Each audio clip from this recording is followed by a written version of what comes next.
En la última unidad de la materia nos vamos a centrar en ciertas dinámicas de inclusión y exclusión sociocultural, en la relación entre sectores hegemónicos y sectores populares.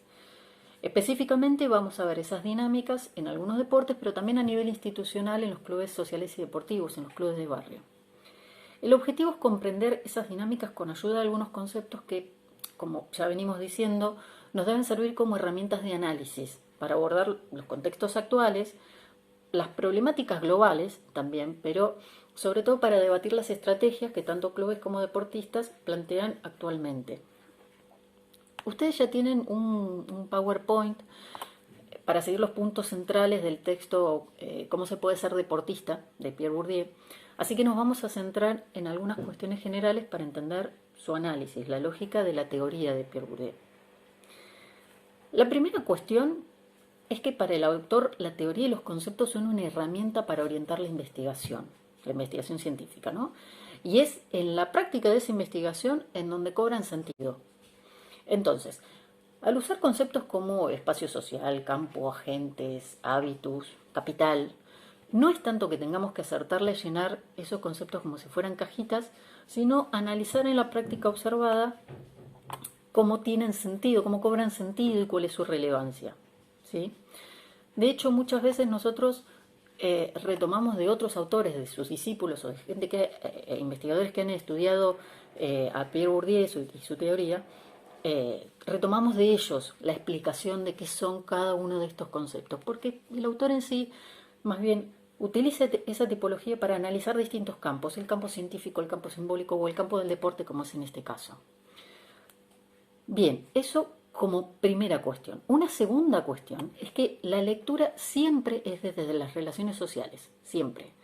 Pensando, sí, en la estructura que nos determina como leyes, como normas institucionales, como pautas de comportamiento internalizadas, pero también dando cuenta de que es en la disputa de lo que otros tienen que los agentes pueden modificar esas estructuras, ¿sí? Entonces, el agente, el sujeto, si se quiere, está de alguna manera condicionado por la estructura, pero también tiene esa capacidad de agencia, esa capacidad de acción para transformarla mediante estas disputas por el capital.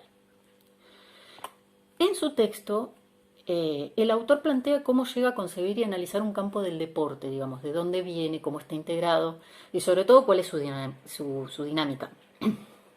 Sin embargo, es válido preguntarse cómo llevar esa propuesta a la práctica cuando lo que analizamos son situaciones concretas. A ver, la rivalidad entre dos hinchadas de un mismo equipo, la disputa por un espacio de entrenamiento en una misma institución, en las mismas instalaciones de un club, las estrategias de determinados grupos para jugar un deporte en donde son excluidos, ese tipo de situaciones que son, entre comillas, más pequeñas, no por ello menos complejas. Pero bueno, en ese caso podemos hacer el camino inverso al que el autor hace en este texto. Es decir, reconocer desde lo más concreto a lo más general y en algún punto más abstracto, ¿no?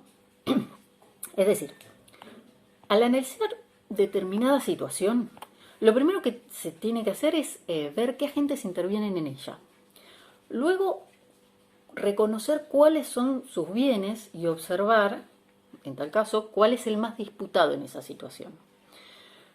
Recién entonces podemos categorizar ese bien como cierto tipo de capital, a ver, económico si es material, social si se refiere a relaciones o alianzas, cultural si tiene que ver con saberes, premios, diplomas, ese tipo de cosas, o simbólico si se atañe a valores, a significaciones. El reconocimiento de determinada situación, digamos la disputa específica, el conflicto específico, sus agentes, que recordemos pueden ser tanto colectivos como individuales, el tipo de capital, nos lleva a analizar cómo se conforman esas relaciones de poder en ese determinado campo, ¿sí?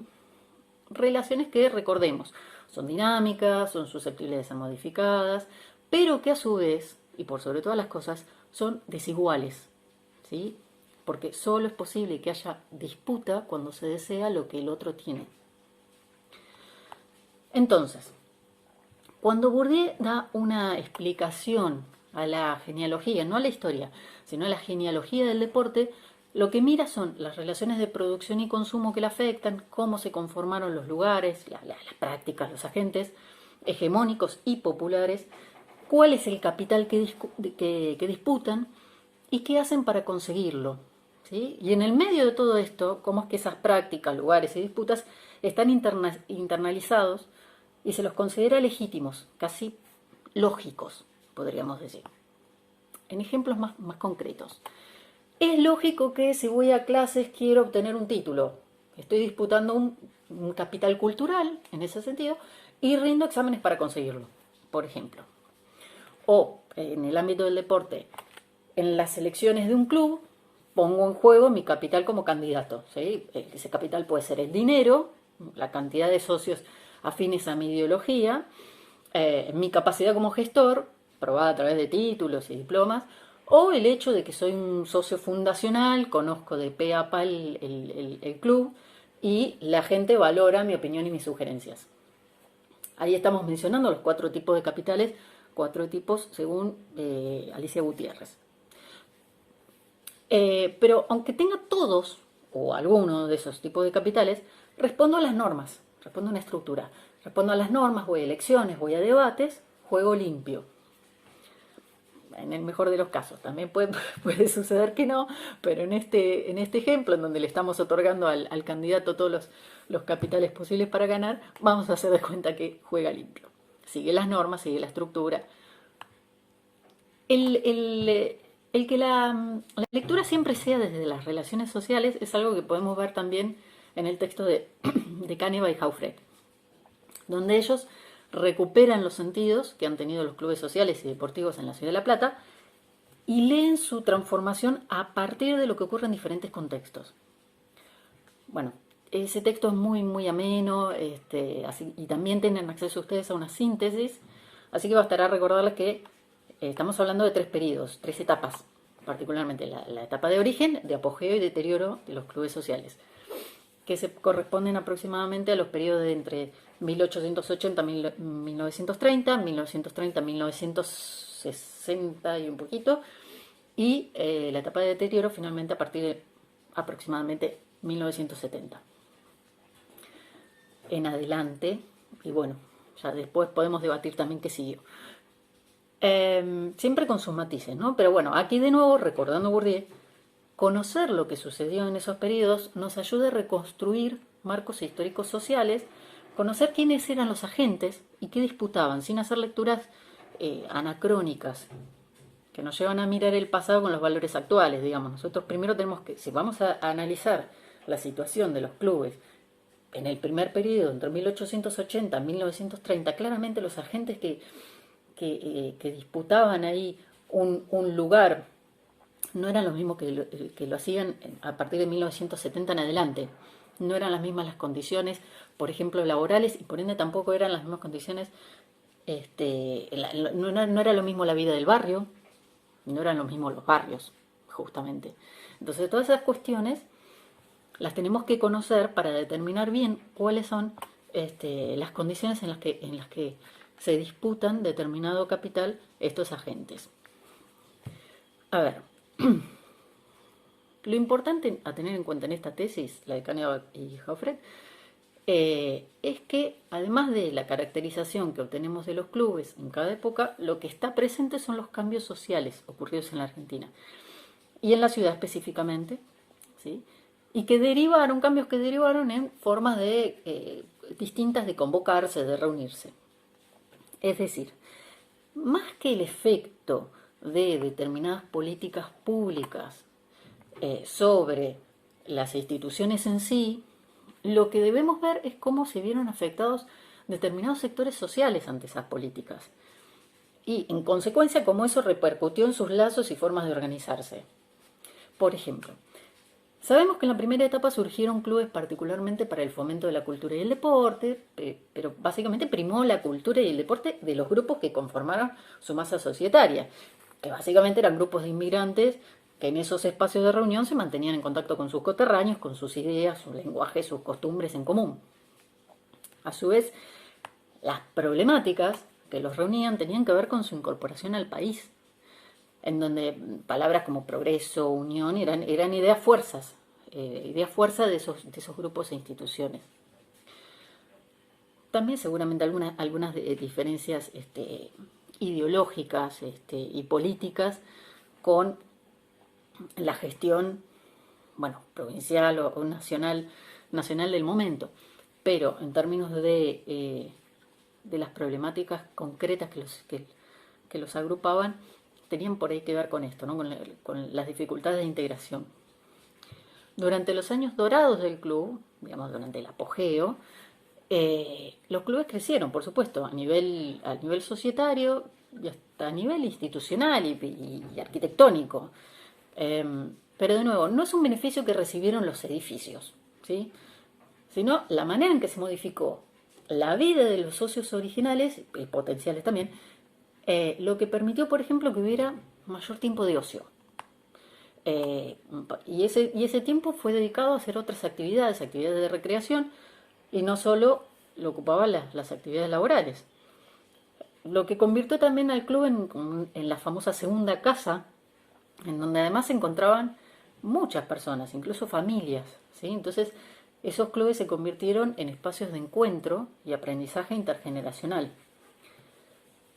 En la tercera etapa que se menciona en la tesis, la etapa de deterioro, no solamente tenemos que ver que los clubes se vieron restringidos como instituciones de reunión, estaban prohibidas las reuniones o ese tipo de reuniones, sino que al cambiar las dinámicas laborales, la pérdida de trabajo, la necesidad de trasladarse más lejos para ir a trabajar, se alteraron las dinámicas sociales, ¿sí? Para muchos socios parte de su vida dejó de ser el barrio, dejó de estar en el barrio y sus problemáticas. Otros ya no tenían tanto tiempo de ocio, y algunas generaciones encontraron también, sobre todo las generaciones más jóvenes, encontraron también otros modos de reunión y otros modos, sobre todo otros modos de consumo cultural que empiezan a competir con las propuestas de los clubes, ¿sí? Entonces, siempre seguimos viendo las transformaciones de las instituciones, pero desde la transformación de las relaciones sociales, de esa dinámica, ¿sí? Entonces, las políticas afectan a las personas, y las personas trasladan esos efectos a las instituciones que transitan, básicamente. Esto mismo se percibe a nivel gerencial con el texto de Friedenberg, en donde el modelo asociacionista se descubre en esa época compitiendo con otra minoría que apuesta un modelo más empresarial, y a una mayoría que apuesta por una posición intermedia, digamos, de administración del club con ciertas pautas de gestión privada, pero que no quiere perder la masa societaria que se convoca a través de los valores del club, ¿sí? Una cuestión en este texto, del cual también tienen una síntesis, una cuestión que se percibe en este texto es que el conflicto en los modelos de gestión se traslada a otros lados, ¿sí? Fuera del club. Los conflictos surgidos a nivel deportivo, por ejemplo, no se resuelven dentro de la institución con sus respectivos agentes, sino que muchas veces derivan en la violencia en las hinchadas, en la cancha o fuera de ella. Como complemento, digamos, en los medios de comunicación, el deporte, sobre todo ciertos deportes, se muestran en su faceta más espectacularizada, ¿sí? Como un show, y encima esos cambios hacen que los socios se vayan alejando, ¿sí? De los clubes, y estas instituciones cobren otro sentido, particularmente durante las crisis. Así, digamos, en momentos de franco desconcierto y fragmentación social, podríamos decir, estas instituciones parecen recobrar algún nivel de convocatoria, aunque claro, con otras características, ¿sí? Por ejemplo, si nosotros miramos el momento actual, la cuarentena por el COVID-19 claramente afectó las relaciones sociales, incluso y por supuesto las del campo del deporte, ¿no? Las que intervienen en el campo del deporte. Y ahí es válido preguntarse, por ejemplo, ¿qué función tienen los clubes en este contexto? ¿Qué estrategia desarrollan los deportistas para continuar con sus entrenamientos? ¿Qué capital se pone en juego en esas nuevas propuestas de interacción? ¿Qué agentes se vuelven relevantes instituciones profesionales, qué lugar y qué demanda tienen los sectores populares que intervienen en cada deporte, de qué dependen las relaciones de poder que deja algunos sectores, algunos agentes en el lugar de decisores sobre lo que se debe hacer y lo que no se debe hacer. Todas esas son preguntas posibles que nos hablan de los lugares de inclusión y exclusión. Sobre esas cuestiones vamos a trabajar en clase.